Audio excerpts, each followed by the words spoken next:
శివ పంచాక్షరి స్తోత్రం అంటే శివ పంచాక్షరి అంటే 5 అక్షరాలు అనే అర్థం. ఆ అక్షరాలు శివుని యొక్క నామం. ఓం నమ శివాయ. శివుని తలుచుకుంటే జపించే 5 అక్షరాల మంత్రం అదే ఏంటి? నమ శివాయ. ఈ పంచాక్షరి మంత్రానికి తన తన్మయత్వాన్ని జోడించి ఒక స్తోత్రాన్ని రూపొందించారు ఆదిశంకరుల వారు. అదే శివ పంచాక్షరి స్తోత్రం. అంటే ఒక్కొక్క అక్షరానికి ఒక్కొక్క శ్లోకాన్ని ఆయన చక్కగా తయారు చేశారు. అదే శివ పంచాక్షరి స్తోత్రం. స్తుతించేందుకు రాసేది స్తోత్రం. కానీ ఆదిశంకరుల వారి రచనలు కేవలం స్తుతించవు, దర్శిస్తాయి. అంటే కనపడేటట్లుగా చేస్తాయి. అంత తన్మయత్వంగా ఆయన రాశారు. అవి చదివే వాళ్ళకు కూడా ఆ తన్మయత్వం కలుగుతుంది అని.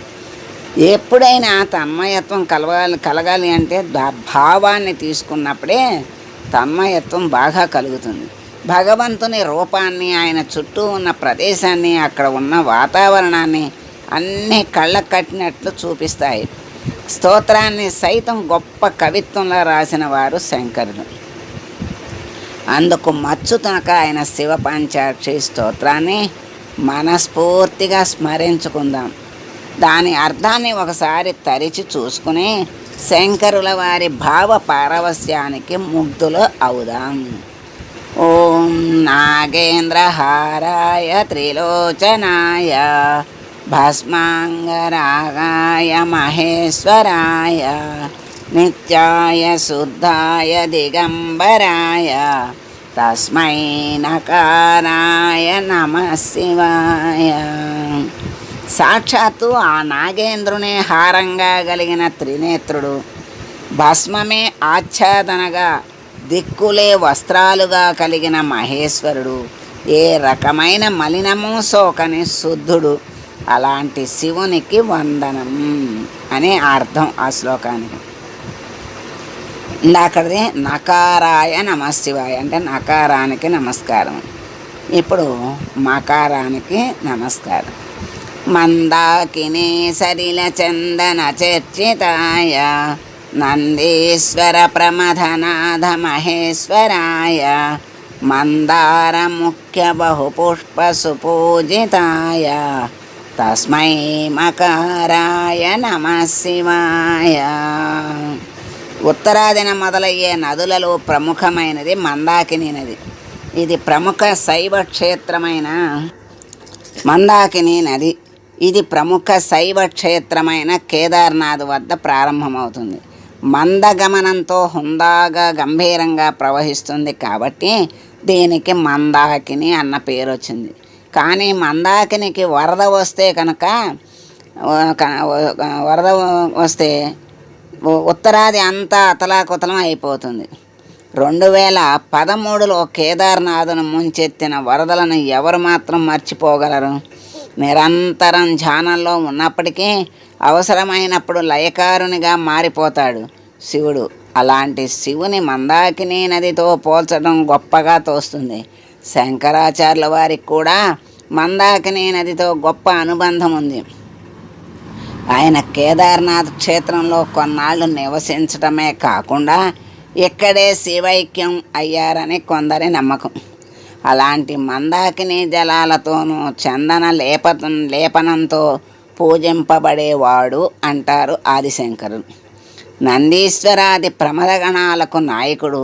అతి సాధారణమైన మందార పుష్పం మొదలుకొని అనేక పుష్పాలతో పూజింపబడేవాడు అయిన శివునికి వందనం అంటున్నారు ఆదిశంకరులు. తర్వాతది శివాయ గౌరీవదనార నవదనాబ్జ బృంద సూర్యాయ దక్షాధ్వరనాశకాయ శ్రీనీలకంఠాయ వృషభధ్వజాయ తస్మై శిఖారాయ నమః శివాయ. సూర్యుడు ఎలాగైతే కమలాన్ని వికసింపజేస్తాడో శివుడు తన పట్ల చూపే అనురాగానికి, భక్తుల పట్ల చూపే మహిమకు పొంగిపోయే గౌరీదేవి ముఖం ఆయన వల్ల వికసిస్తుందట. చాలామంది కమలం రాత్రిపూట వికసిస్తుంది అనుకుంటారు. నిజానికి రాత్రిపూట వికసించే కమలం మనం రోజు చూసేది కాదు. హిమాలయాల వంటి ప్రాంతాలలో అరుదుగా కనిపించే బ్రహ్మకమలం అనే పుష్పం మామూలు కమలం సూర్యునితోనే వికసిస్తుంది. ఇక దక్షుని యజ్ఞాన్ని నాశనం చేసిన వాడు శివుడు. సాక్షాత్తు శివునికి మామగారు అయినప్పటికీ దక్షుడు అహంకారంతో ఆ పరమశివుని అవమానిస్తూ యజ్ఞాన్ని నిర్వహించాడు. అలాంటి దక్షయజ్ఞాన్ని నేలమట్టం చేసి అతని అహంకారాన్ని నిర్మూలించాడు శివుడు. దక్షుడంతటి వాడి అహంకారాన్నే త్రుంచగలిగిన ఆ పరమశివుని పూజిస్తే మనలోని అహంకారం సైతం భస్మీపటలం అయిపోతుంది కదా. అలాంటి గరళకంఠుడు తన జెండా మీద వృషభాన్ని గుర్తుగా కలిగిన వాడు అయిన శివునికి వందనం. వశిష్ఠ కుంభోద్భవ గౌతమార్య మునేంద్రదేవార్చిత శేఖరాయ చంద్రార్క వైశ్వానరలోచనాయ తస్మై వకారాయ నమః శివాయ. వశిష్ఠుడు అగస్త్యుడు కుండలో పుట్టినవాడు కాబట్టి ఆయనను కుంభోద్భవుడు అని కూడా అంటారు. గౌతముడు వంటి గొప్ప మునేంద్రులతోనూ దేవతలతోనూ పూజింపబడేవాడు.